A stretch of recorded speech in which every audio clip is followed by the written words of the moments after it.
तो प्यारे बच्चों आज हमारा मुद्दा लाभ और हानि होने वाला है। तो सबसे पहले लाभ हानि की चर्चा आरंभ करते हैं और समझते हैं कि ये लाभ हानि है क्या। प्यारे बच्चों देखिएगा, लाभ का मतलब सीधा सीधा परम सुख से है। जिस कार्य में हमारे चेहरे पर मुस्कुराहट आ जाए, मन को प्रसन्नता मिल जाए, संतुष्टि मिल जाए, वहीं हमें मिलता है क्या, लाभ। डॉक्टर के पास गए, पेट में भयंकर दर्द था और डॉक्टर ने जाते ही हमें 1-2 दवा दे दी। एक टैबलेट खाने के बाद ही हमारे पेट को सुख की प्राप्ति हो गई। हमें क्या मिल गया, लाभ मिला। तो एक लाभ शब्द सिर्फ एक किताब से जुड़ता हुआ या एक क्रय विक्रय से जुड़ता हुआ मुद्दा नहीं है। लाभ का मतलब होता है आपको कुछ मिल जाए या आपकी संतुष्टि हो जाए, उसको कहते हैं क्या, लाभ। तो ये तो एक लाभ का यूनिवर्सल अर्थ क्या होता है वो बता दिया। लेकिन अब लौट के आते हैं अपने गणित के अंदर। गणित में जो आप लोग सोच रहे हो वही होता है लाभ का अर्थ। क्या होता है बच्चों लाभ का अर्थ? तो देखो आज हमारी चर्चा होने वाली है काय पर बेटा, लाभ एवं हानि, और ये याद दिला देती है हमको नानी। तो प्यारे बच्चों जरा गौर से देखें, प्रॉफिट एंड लॉस, यही हमारा आज का चर्चा का विषय होने वाला है प्यारे बच्चों। तो देखो सबसे पहले अगर लाभ और हानि को इस गणितीय क्रिया में सामने प्रदर्शित करना है प्यारे बच्चों, तो आप जरा ध्यान से समझिएगा। सबसे पहले हमें किसी वस्तु को खरीदना पड़ेगा। क्लियर है ना बेटा? तो सबसे फर्स्ट पॉइंट जो आता है वो आता है किसी भी वस्तु को क्या करना बेटा, खरीदना। खरीदने को विशिष्ट भाषा में क्रय करना कहते हैं। क्या करना कहते हैं बेटा, क्रय करना कहते हैं। और इंग्लिश में इसको प्यारे बच्चों कॉस्ट प्राइस कहते हैं। क्या कहते हैं, कॉस्ट प्राइस। कोई चीज़ हम बाय करते हैं ना बेटा, तो उसको उस रेट को क्या कहते हैं, कॉस्ट प्राइस कहते हैं। क्लियर है ना बेटा? खरीदना या क्रय वाला मूल्य जो होता है, क्रय करना, क्रय मूल्य कर देना इसको है ना बेटा, क्रय मूल्य क्या कहलाता है, कॉस्ट प्राइस कहलाता है। अब खरीदा है तो कहीं ना कहीं बेचना भी पड़ेगा। तो याद रखना प्यारे बच्चों इसमें सेकंड टर्म आ जाती है क्या बेटा, बेचना यानी कि विक्रय करना। क्या करना बेटा, विक्रय करना। और विक्रय को क्या कहते हैं बेटा, विक्रय मूल्य कह लो या विक्रय को क्या कहते हैं, सेल। तो सेलिंग प्राइस मिलता है इसका। यहां पर सेल करते हैं तो मान लो सेलिंग प्राइस कहलाएगी, जो भी रेट, जो भी इसका मूल्य होगा प्यारे बच्चों। अब इन्हीं के बीच में जन्म होता है लाभ का और हानि का। क्लियर है? आप सभी जानते हो अगर इससे ज़्यादा मैं बेचूंगा तो होगा क्या बेटा, प्लस। प्लस कब होगा, ज़्यादा में बेचने पर। और अगर मैं इससे कम में बेचूंगा तो होगी क्या बेटा, मुझको हानि होगी। पहली चीज़ तो ये स्पष्ट हो गई। मैंने आपको वादा किया है कि लाभ हानि में हम कोई भी फॉर्मूला एक्स्ट्रा यूज़ नहीं करेंगे। जितना हमने प्रतिशत के अंदर पढ़ लिया है उन्हीं मापदंडों का प्रयोग करके इस टॉपिक को हम क्या करेंगे बेटा, तोड़ेंगे। क्लियर है ना बेटा? तो सबसे पहले एक बात जरा समझ लो मेरी बेटा, आप सबसे पहले ये समझ लो, शुरुआत हमने लाभ हानि में काय से की। अभी हमने आपके सामने रखा इस मुद्दे को। शुरुआत मैंने किस चीज़ से की प्यारे बच्चों? अरे भैया शुरुआत फर्स्ट नंबर पे काय से की है, बिना खरीदे तो कुछ होना ही नहीं है, खरीदने से की है। तो बेटा इधर देख लो, याद रखना इस पूरे के पूरे टॉपिक में शुरुआती वैल्यू यानी क्रय मूल्य सदैव कितना परसेंट माना जाएगा, 100%। Am are idea wrong? और अगर फायदा हुआ तो आप यहां लिख दोगे 100 प्लस प्रॉफिट, और अगर घाटा हुआ तो 100 माइनस लॉस। यही सीन चलने वाला है इस टॉपिक के अंदर। पूरा का पूरा पूरे फॉर्मूले हो चुके हैं प्यारे बच्चों। अब इसमें एक चीज़ और आती है, जब मैं दुकानदार के पास जाता हूं तो दुकानदार यार सीधा सीधा देता ही नहीं है चीज़ को। बहुत ही कम दुकानदार होते हैं जो सीधे सीधे देते हैं। हाँ अभी मैं समझ लो बाड़े गया, कल ही का एक उदाहरण दे दूँ। मैं बाड़े गया और बाड़े से मुझे एक टेम्परेरी बैग लेना था, जैसे अपन घर पे कोई यूज़ करते हैं उसके लिए एक बैग चाहिए था। तो मैंने देखा बैग और मैंने उससे पूछा कि बैग कितने रुपए का है? तो उन्होंने 300 रुपये का है भाई साहब। हाँ मैंने कहा यार 100 रुपये का आता है यार। तो पागल हो गया, आगे बढ़ो। मैंने कहा यार 150 लेगा, और मैं कह के आगे बढ़ाऊँ, उसने थोड़ी देर से आवाज़ लगाई पीछे से, 200 रुपये दोगे? अरे यार, तो उसने कहा 150 दे दोगे तो आओ ले जाओगी। गए, 150 रुपये उसको दिया, वहाँ बैग में टांग करके ले आया। अब इसमें बड़ी समस्या थी यार, उसने मुझे 300 बताया था, मैं 300 दे देता तो मुझे बहुत ज़्यादा नुकसान सा दिख रहा था, लेकिन उसने 150 बोला तो मुझे परम सुख की प्राप्ति हुई। ऐसा लगा कि जैसे आज तो मैंने बहुत बड़ा तीर मार दिया हो, बड़े गर्व की प्राप्ति के, हाथ पैसे कम करवा लिए। क्लियर है? और कहीं ना कहीं वो दुकानदार बहुत दुखी हुआ होगा क्योंकि उसको घाटा हुआ, उसने मुझे रेट कम करके बेचा। हाँ, ऐसा तो आप लोग मना क्यों कर रहे हो? मना इसलिए कर रहे हो कि आपको पता है कि दुकानदार कभी भी घाटे में चीज़ को बेच नहीं सकता बच्चों। M are idea wrong?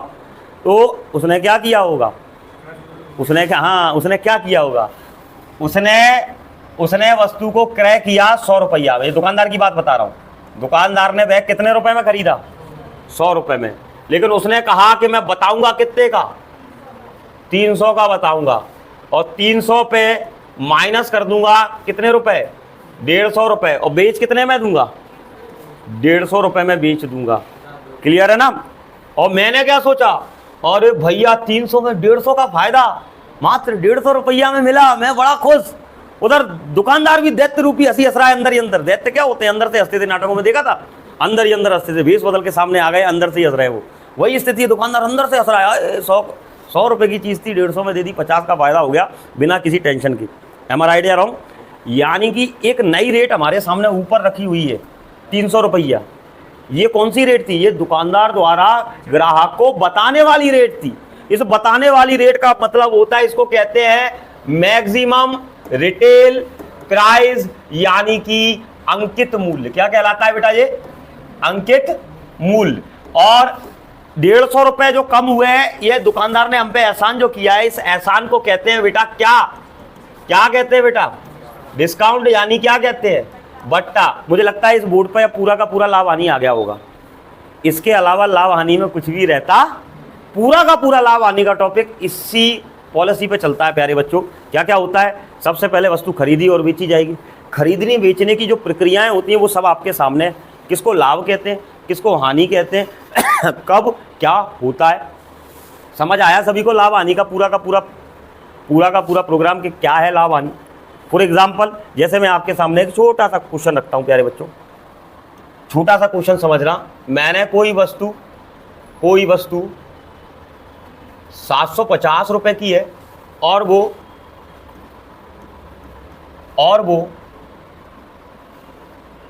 22% के लॉस पर बेची जाती है। तो बताइए उस वस्तु का सेलिंग प्राइस क्या होगा? फॉर्मूले इन्हीं के लिए ज़रूरत पड़ती है ना। मैं देखो फॉर्मूले लेके नहीं आ रहा, बिना फॉर्मूलों के ही करा रहा हूँ। सेलिंग प्राइस क्या होगा मेरे प्यारे शूरवीरों? अब इस क्वेश्चन को देखें जरा। आप एक बात बताओ, इसमें दिया क्या है? इसमें एक चीज़ दी गई है। क्या दिया गया है इसमें? क्रय मूल्य। अपने आप में कितना परसेंट होता है बेटे? 100% का मान क्या है? 750 है। M are idea wrong? और इसमें से अगर लॉस हुआ है 22% का, तो मैं 22% अगर घटा दूं, यानी कितना परसेंट बच रहा है बेटा? कितना बचा है? 78% बचा हुआ है। अगर मैं इसका 78% निकाल दूं तो टोटल में क्या आ जाएगा? आपका विक्रय मूल्य आ जाएगा। अब आप कहोगे कैसे निकालोगे सर? तो एक काम करो, 22% निकाल सकते हैं या नहीं? पहले एक बात बताओ, इसका 10% कितना है? किसी भी संख्या का 10% निकालना है, उसमें 10 से भाग दे दिया करो, उसका 10% पैदा हो जाता है, तुरंत में प्रकट हो जाता है। इसका 10% कितना है? 75। 10% का डबल कितना परसेंट हो जाता है? 20%। ऐसे ही 75 का डबल 150। 20% का मान मुझे दिखाई दे रहा है प्यारे बच्चों 150 है। तो एक बात बताओ, 2% का मान कितना हो जाएगा बेटा? 2% का मान 15 हो जाएगा। और दोनों को जोड़ के देखना क्या हो रहा है बेटा। दोनों को जोड़ने के बाद हमारा 22% का मान आ रहा है कितना? क्या करना है बेटा? 165। हानि में जोड़ेंगे या घटाएंगे? घटाएंगे। 10 में से 5 गए 5, 14 में से 6 गए 8, और इधर 6 में से 1 गया। तो बताओ उस वस्तु का बेचने वाला मूल्य, इसी को क्या कहते हैं बेटा? विक्रय मूल्य कहते हैं। कितना आ गया बेटा विक्रय मूल्य? 585। कौन सा फॉर्मूला लगाया जरा याद दिलाना मुझे। जरूरत पड़ रही है क्या फॉर्मूले की? नहीं पड़ रही? लो और घोर टेंशन दे देता हूं आपको। 2% ऐसे आया कि 20% का 10वां हिस्सा काहे से लगेगा? बिंदिया से बिंदिया कट गई मेरे दोस्त। मैंने 20% का मान 150 है, इसी में बिंदिया हटा दूं तो कितना परसेंट रह जाता है? इसी में बिंदिया हटा दूं कितना रह जाता है? 15 रह जाता है। क्लियर। मैं 100% का थोड़ी ना निकाला है कि 100 में 100 से भाई किसी भी संख्या में 100 से भाग दे तो 1% आ जाता है, उसका डबल करो। इसी में देख लो, वैसे भी देख लो, इसमें 100 से भाग देंगे कितना आएगा 7.5। कितने परसेंट? 2% के लिए डबल कर दो 7.5 और 7.5 15। वही तो हमने रखा है, कैसे भी निकाल लो। क्लियर है ना बेटा। मैंने क्या बोला, मेरा जो परसेंटेज पढ़ाने का तरीका है, चाहे वो कहते हैं ना खाना यूं खा लो, चाहे यूं हाथ करके खा लो, जाएगा पेट में। लेकिन ये रास्ता अपना वाला कैसा है? सीधा है, परेशानी नहीं है, कोई किल्लत नहीं है, तो मैं कहीं से भी निकाल सकते हो। तो 2% के पहुंचने के लिए एक रास्ता नहीं है कि फंस जाए अपन, 50 रास्ते हैं 2% बनाने की। और मुझे जब 20% का मान मिल रहा है तो मैं दूसरे तरीके पे क्यों जाऊंगा? बिंदिया कम करते ही मुझे क्या दिखाई दे रहा था, तो बिंदिया कम कर दी, 2% प्रकट हो गया। इससे सरल क्या होगा आप बताइए? तो ये तो हमारी मानसिक बुद्धि के ऊपर होगा। जिसकी बुद्धि तेज चलती होगी वो इस टॉपिक में बहुत तेज होगा, जो नहीं चलाना चाहता होगा वो तो कछुआ बनेगा। समझ आया ना बेटा?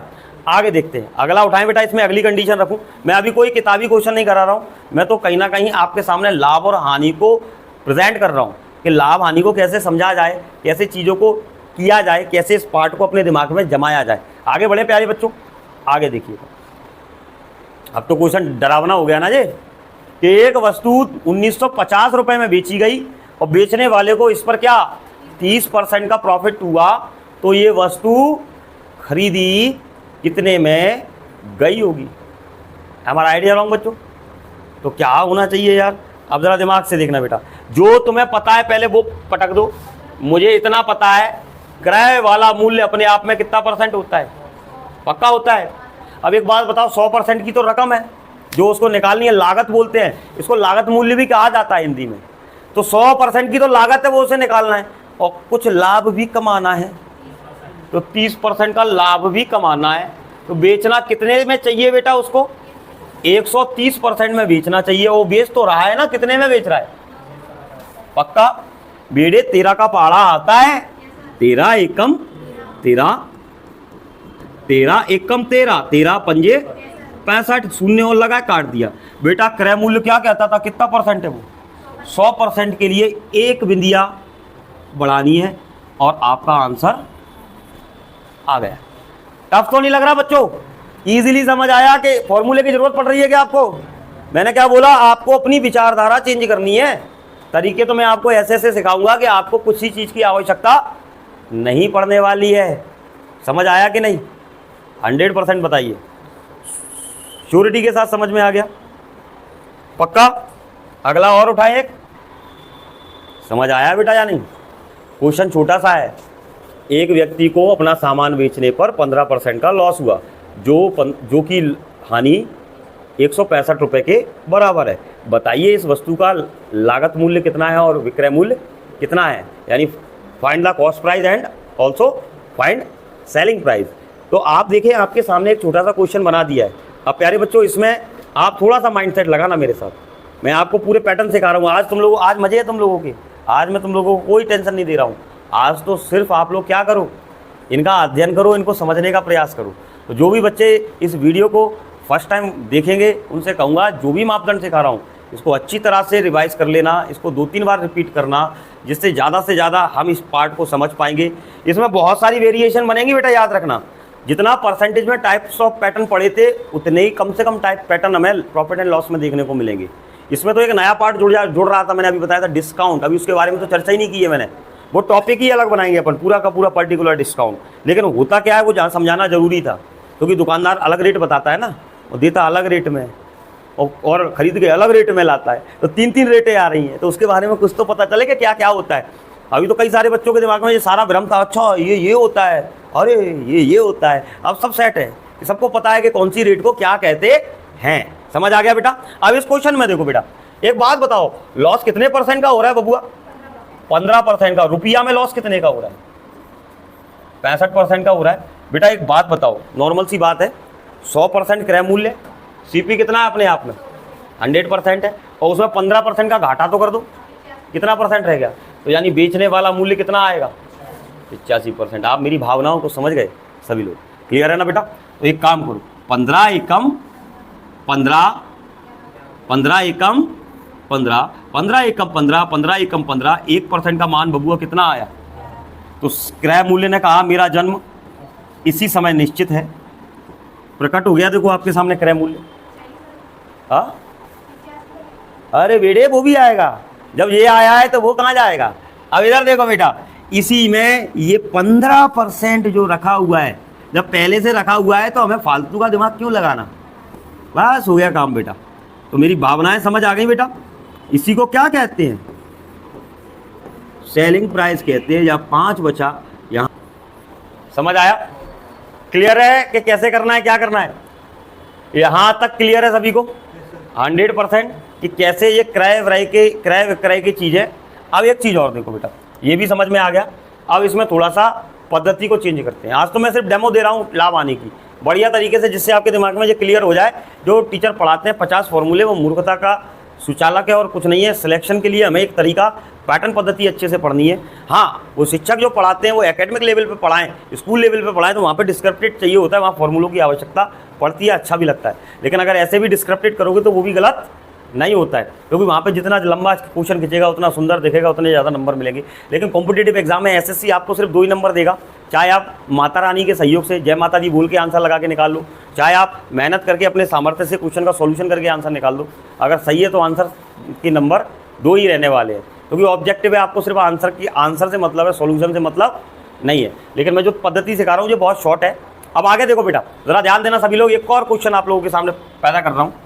ए ने एक वस्तु 1200 रुपये की खरीदी, उसने बी को ये वस्तु 20% लाभ पर बेची, क्लियर है।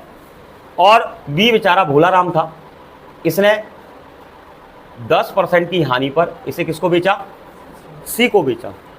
तो बताइएगा सी को ये वस्तु कितने रुपए में मिली, या सी को ये वस्तु कितने रुपए में पड़ी। अब ये क्वेश्चन अपने आप में एक अलग कहानी कहता है प्यारे बच्चों। अब इस प्रश्न में आप देख रहे हैं क्या हो रहा है, एक जगह से दूसरी जगह पर बेच रहा है, दूसरी जगह से तीसरी जगह पर बेच रहा है। एम आर राइट या रॉन्ग। अब प्यारे बच्चों, आपको एक चीज़ पता होना चाहिए कि पहले 20% बढ़ाना ही पड़ेगा और फिर 10% घटाना ही, तब जाकर के कहीं ना कहीं सी का मान हमारे सामने प्रकट होगा। और जब 2-2% अलग अलग तरीके से लगातार यूज़ की जाती हैं, लगातार यानी क्रमागत, और कमी है तो कमी और वृद्धि है तो, अब आप बताओ फॉर्मूले पढ़ोगे कि आपके दिमाग में क्लियर है। और याद रखना, मैंने आपको सिखाया था, मेरा जो क्रमागत तरीका है क्रमागत कमी वृद्धि को तोड़ने का, उसमें आप दी गई परसेंटों में से कोई सा भी परसेंट पहले या पीछे यूज़ कर सकते हो। यानी इसमें जो अरेंजमेंट दी है कि पहले इसको यूज़ करो बाद में इसको, तो आवश्यकता नहीं है कि ऐसे ही करो। आप इसको भी पहले यूज़ कर दोगे तो भी आपके आंसर में कोई परिवर्तन आने वाला नहीं है। लेकिन हमारा नियम क्या कहता है, पहले 20% के पहले 10%, पहले इनमें से जो आपको थोड़ा टफ लग रहा हो कि 10% निकालना टफ है कि 20% निकालना टफ है, टफ को पहले निपटाओ। तो 10% निकालना तो बहुत सरल होता है बेटा, किसी भी संख्या में 10 से भाग दे दो, उसका कितना परसेंट आ जाता है, 10% आ जाता है, क्लियर है। और उसी का डबल कर दो तो कितना परसेंट आ जाता है, 20% आ जाता है। लेकिन 20% पहले जरूरी है, तो मैं सबसे पहले नंबर पर किसका यूज़ कर रहा हूँ और सेकेंड नंबर पर काय का यूज़ करूँगा। तो सबसे पहले 1200 का 20% रखते हैं। किसी भी संख्या का 10% निकालना है, उसमें 10 से भाग दे दो, कितने दिखाई दे रहे हैं बेटा। तो आप कहोगे सर इसका 10% हो जाएगा कितना, इसका 10% 120 हो जाएगा, डबल कर देंगे 20% आ जाएगा, 120 का डबल 240। तो इसका प्रॉफिट हो रहा है ये, तो 0441। एम आर राइट या रॉन्ग। ये बी के द्वारा खरीदी गई वस्तु का मूल्य है। अब देखो बी ने क्या किया है, बी ने सी को 10% घाटे पर बेचा है। घाटा है कितने का, 144 का घाटा है। 10 में से 4 गए 6 बचे, 13 में से 4 गए 9 बचे, और यहाँ 3 में से 2 गए। तो फाइनली प्यारे बच्चों, हमारे पास जो मूल्य निकल के आया है ये सी का क्रय मूल्य है। सी का क्रय मूल्य कितने रुपए, 1296 रुपए सी का क्रय मूल्य है। क्लियर है ना बेटा। बहुत सारे तरीके, इसमें टाइप पैटर्न लगातार चेंज होंगे, हम परसेंटेज का यूज़ करेंगे, हमें कोई इसमें फालतू की चीज़ें यूज़ नहीं करनी। एक और क्वेश्चन चेंज करके देखें बेटा, इसमें थोड़ा ट्विस्ट डाल के देखते हैं। तो याद रखना, किसी वस्तु के क्रय मूल्य और विक्रय मूल्य को जिस मूल्य पर बेचा गया उनका अनुपात 4:7 है। तो वस्तु पर लाभ प्रतिशत ज्ञात कीजिए। प्यारे बच्चों, क्या बोला गया है क्वेश्चन में, जरा ध्यान से देखो। एक वस्तु के क्रय मूल्य और विक्रय मूल्य का रेशियो कितना दिया है प्यारे बच्चों, 4:। तो उस वस्तु का लाभ प्रतिशत कितना होगा। क्लियर है ना बेटा। इस तरीके से भी क्वेश्चन दे देता है। अब यहाँ तो भैया कुछ ना कुछ चाहिए, तो प्यारे बच्चों एक बात बताओ, क्रय मूल्य अपने आप में कितना परसेंट होता है? पक्का 100% होता है। अभी क्रय मूल्य कितना दिख रहा है? 4 दिख रहा है। 4 को 100 कैसे बनाया जा सकता है बेटे? अपने मन से कर रहे हो ना, और मन का गुणा दोनों साइड होता है, याद है या नहीं? तो इधर कितना आ गया? जब क्रय मूल्य 100 हुआ तो विक्रय मूल्य कितना हो गया? कितना हो गया बेटा? तो आप मुझे एक बात बता दो, 100% की वैल्यू कितने परसेंट में बेची जा रही है? इसके अंदर प्रॉफिट का जन्म होता दिखाई दे रहा है या नहीं? तो प्रॉफिट नाम का बालक जन्म ले गया, कितने परसेंट का प्रॉफिट हुआ? तो समझ आ रहा है बेटा? चाहे रेशियो चाहे दिया हो, चाहे नॉर्मल वैल्यू दी हो, हमारा मेथड शानदार जानदार तरीके से आप तक आपकी समस्या को हल करने के लिए सक्षम है। समझ आया बेटा? और भी इसमें पैटर्न बहुत सारे बनते हैं बेटा, बहुत अत्यधिक पैटर्न आपके सामने प्रदर्शित होते हैं, जिसमें हमें इन पैटर्नों को ब्रेक करने के लिए आवश्यकता पड़ती है नए नए मापदंडों की। प्यारे बच्चों, तो प्यारे बच्चों एक और आपके सामने ऐसा ही कुछ रखता हूँ। एक वस्तु के विक्रय मूल्य यानी और प्रॉफिट का जो रेशियो है 8:3 है, तो उस वस्तु कितना है? 8:3 है। तो उस वस्तु के क्रय मूल्य और विक्रय मूल्य का रेशियो क्या होगा? छोटा सा क्वेश्चन है। एक वस्तु के विक्रय मूल्य और क्रय मूल्य का अनुपात 8:3 है, तो उस वस्तु के क्रय मूल्य और विक्रय मूल्य का अनुपात क्या होगा? क्लियर है? प्रॉफिट है बेटा। अब बच्चों देखिएगा इसमें क्या कैसे क्या करेंगे। एक बात बताओ बेटा, नॉर्मल सी मेरी बात समझना, टफ है ना क्वेश्चन? बहुत ज्यादा दिक्कत है? सरदार रंजीत कैसा लग रहा है? जान निकल जाएगी देख करके, ऐसा लग रहा है क्या करें? अब एक छोटी सी बात बताओ, मैंने एक वस्तु 8 रुपया में बेची, 3 रुपया का फायदा हो गया, खरीदी कितने में होगी? कितने में होगी? 5 में। बेच कितने में रहा हूं? आंसर नहीं आया समझ में? मैंने कोई वस्तु कितने में बेची? 8 रुपया में, फायदा कितने रुपया का हुआ? खरीदी कितने में थी? आप बताओ, कौन सा फॉर्मूला लगा रहे हो? वैसे ही आ रहा है? सिर्फ सोच का अंतर है। आपके अंदर जो डर बैठा हुआ है ना, या जो आपने मापदंड अभी तक सीखे हैं, प्यारे बच्चों मापदंडों में कमी है, जिसकी वजह से आप कहीं ना कहीं रटंत विद्या की तरफ दौड़ रहे हो। इसमें है क्या? आप बताइएगा। लाभ आने के लिए सिर्फ दिमाग चलाने की जरूरत है या रट्टा ज्ञान मारने की जरूरत है? सिर्फ दिमाग का सही सटीक यूज करने की आवश्यकता है। बहुत साधारण मूल्यांकनों पर ये प्रश्न क्या हो जाते हैं? फिदा हो जाते हैं आप पर और यूं आंसर दे देते हैं। क्लियर है बेटा? तो यहाँ तक कोई आपत्ति तो नहीं रही? घड़ी क्या इशारा कर रही है सर? जरा देखो, 11:11 का समय हो रहा है। तो आज के लिए मैं चाहूँगा, क्या इतने में आप लोग संतुष्ट हैं? आज लाभ हानि का डेमो पर्याप्त है इतना। कल हम इसमें प्रैक्टिकल क्वेश्चंस करेंगे प्यारे बच्चों। कल की क्लास से जुड़ना बहुत ज़्यादा महत्वपूर्ण हो जाएगा। आज आपने लाभ हानि का बेस सीख लिया होगा, आधे पर्दे जो आपकी आंखों पे लगे हुए थे वो हट गए होंगे। आपको ऐसा लग रहा होगा हमें तो आज तक ये पता ही नहीं था हम कौन सी दुनिया में जी रहे थे, कि बिना फॉर्मूले के डायरेक्ट भी ये टॉपिक उड़ाया जा सकता है। इसमें पैटर्न बड़ी आसानी से टूट रहे हैं। तो आप विश्वास रखिएगा, मेरा विश्वास टॉपिक खत्म होने तक कायम रहेगा। मैं आपको ऐसे ही कराऊंगा बिल्कुल विदाउट फॉर्मूला। तो बच्चों आज की यह वीडियो अगर आप लोगों को पसंद आई हो, आपको लगता हो कि लाभ हानि में मैंने जान दे दी है, आपको आपके अंदर एक जोश भर दिया है, आपको एक विज़न दे दिया है सॉल्यूशन करने का, तो प्लीज़ इस वीडियोस को ज़्यादा से ज़्यादा शेयर करें और अपने ऐसे मित्रों तक पहुँचाएँ जो प्रतियोगी परीक्षाओं की तैयारी कर रहे हैं। और आगे भी नेक्स्ट वीडियो के लिए आप लगातार इस चैनल से जुड़े रहें, इसको सब्सक्राइब करें। बहुत बहुत धन्यवाद।